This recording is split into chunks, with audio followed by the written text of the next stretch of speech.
Hello दोस्तों, मैं अजय गुप्ता आप सबों का आपके अपने YouTube चैनल में हार्दिक अभिनंदन करता हूं। आज की क्लास में हम कुछ ऐसे क्वेश्चन करेंगे जो कि हर एक एग्जाम में रिपीट होकर पूछा जाता है। तो चलिए हम क्वेश्चन पढ़ते हैं।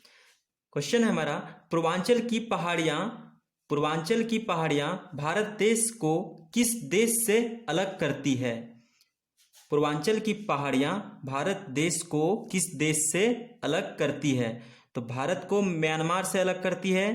कौन करती है? तो पूर्वांचल की पहाड़ियां। ठीक है। अब पूछे कि भारत के बीच से होकर गुजरने वाली रेखा, भारत के बीच से होकर गुजरने वाली रेखा कौन है? तो बोलेंगे कर्क रेखा। कर्क रेखा क्या है? भारत के बीच से गुजरने वाली रेखा है। ठीक है। अब कन्याकुमारी से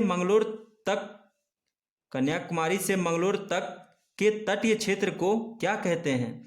मलाबार तट कहते हैं। कन्याकुमारी से मंगलोर तक के तटीय क्षेत्र को क्या कहते हैं? मलाबार तट कहते हैं। भारत देश की उत्तर से दक्षिण तक लंबाई कितने किलोमीटर है? भारत देश की उत्तर से दक्षिण तक लंबाई कितने किलोमीटर है?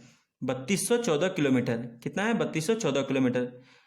पाक जल डमरू मध्य और मन्नार की खाड़ी, पाक जल डमरू मध्य और मन्नार की खाड़ी भारत को किस देश से अलग करती है? तो श्रीलंका से। भारत को श्रीलंका से अलग कौन करती है? पाक जल डमरू मध्य और मन्नार की खाड़ी। आंध्र प्रदेश की पुरानी राजधानी कौन थी?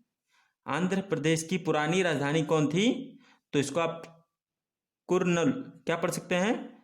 कुर्नूल। ठीक है। भारत में जनसंख्या विश्व की जनसंख्या के कितने प्रतिशत है? 17%। कोई पूछे कि भारत में जो जनसंख्या है विश्व की जनसंख्या के कितने प्रतिशत है? 17%। कौन सा पठार भारत का सबसे प्राचीन भू आकृति भाग है? कौन सा पठार भारत का सबसे प्राचीन भू आकृति भाग है? प्रायद्वीपीय पठार। कौन सा है? प्रायद्वीपीय। कौन सा पठार भारत का सबसे प्राचीन भू आकृतिक भाग है? प्रायद्वीपीय पठार। भूमध्य रेखा से भारत के दक्षिण छोर की दूरी कितने किलोमीटर है? भूमध्य रेखा से भारत के दक्षिण छोर की दूरी कितने किलोमीटर है? क्या कह रहा है कि जैसे ये देखिए, ये हमारा भारत है। ये देखिए, ये जो बीच की लाइन है भूमध्य रेखा से यहां से लेकर के दक्षिण छोर की दूरी कितने किलोमीटर है? तो क्या बोलेंगे? 876 किलोमीटर। ठीक है। भारत की तट रेखा की लंबाई कुल कितने किलोमीटर है? भारत की तट रेखा की लंबाई कुल कितने किलोमीटर है? 7516 किलोमीटर है। भारत में कुल कितने समुद्र तट रेखा वाले राज्य हैं? भारत में कुल कितने समुद्र तट वाले रेखा वाले राज्य हैं? 9।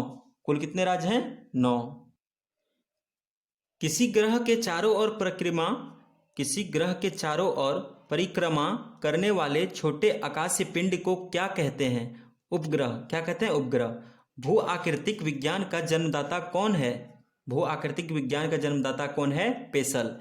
भूपृष्ठ की किस परत में बेसाल चट्टानों की आवश्यकता है? भूपृष्ठ की किस परत में बेसाल चट्टानों की आवश्यकता है? सीमा। ठीक है। भूगोल के लिए जियोग्राफिका